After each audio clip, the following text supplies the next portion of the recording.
At gusto ko lang pasalamatan yung mga taga Puerto Galera, especially Mayor Rocky D. Alagan ng Puerto Galera at yung MDRRMO Puerto Galera, Miss Gemma Adarme. Maraming salamat dahil medyo stricto daw ngayon dyan eh.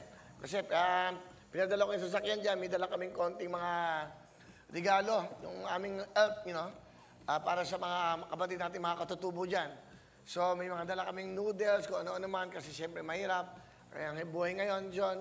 Okay, medyo nagpadala lang kami. Ngayon, meron yata mga pulis doon na parang sinasabi, yung support na pulis, bakit naman kukonti yung pinadala? Hindi yung kukonti. Kaya kukonti, walang laman. Diyan ako bibili para kumita yung mga kababayan nyo dyan sa Puerto Galera. Okay? Kasi kung babiyahe po ng Maynila, dalang bigas, hindi ho. Kasi masarap ang bigas eh. Sa Mindoro, sa kayong mga noodles. Kaya ho dyan bibili para kumita yung lugar nyo. Hindi ho kukonti ang dala. Wag na kayo mag-comment ng ganun.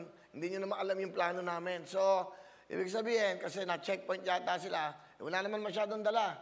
Doon ho kami bibili sa mga grocery para kumita yung mga kababayan nyo dyan sa Puerto Galera. Pati yung bigas, dyan din ho bibilin para bigay sa mga kababayan natin, mga katutubo at yung mga walang makain dyan. Ganun lang kasimple yon. Okay, but anyway, sumusunod kayo sa batas, okay lang yon para lang ma-explain namin.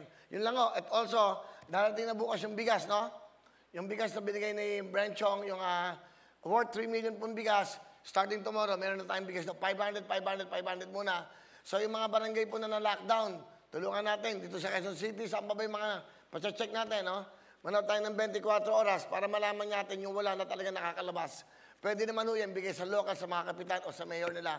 Ito ba'y tulong po ng programang Wawawin at ang GMA7 sa ating mga kababayan. Kung di masyado pong nahirapan ng gobyerno, tulungan natin. Kung kaya natin tumulong, yan ang pinakamaganda natin gawin para wala na masyado tayong nagiging problema. At ang pinaka-importante, tulungan natin sarili natin, face mask at face shield at social distancing ang sinasabi, lalong-lalo na po pag nasa labas kayo ng bahay. Yun lang ha. But anyway, sa mga taga Puerto Galera, meron akong tulong dyan sa inyo at abangan nyo, patadala ko yan through the mayor at kay Miss Gemma Adarme. Thank you very much. Okay. Hello mga kapuso! Ako po si Ipon. Minabati ko unang-una dyan mga kaipo natin, mga kaskwami ko dyan. Nagustuhan nyo ba ang video na to? Marami pa kaming inanda para sa inyo. Mag-subscribe lang sa Wawawin YouTube channel. Tsaka, don't forget to hit the, the bell button para lagi ka updated. Yun lang!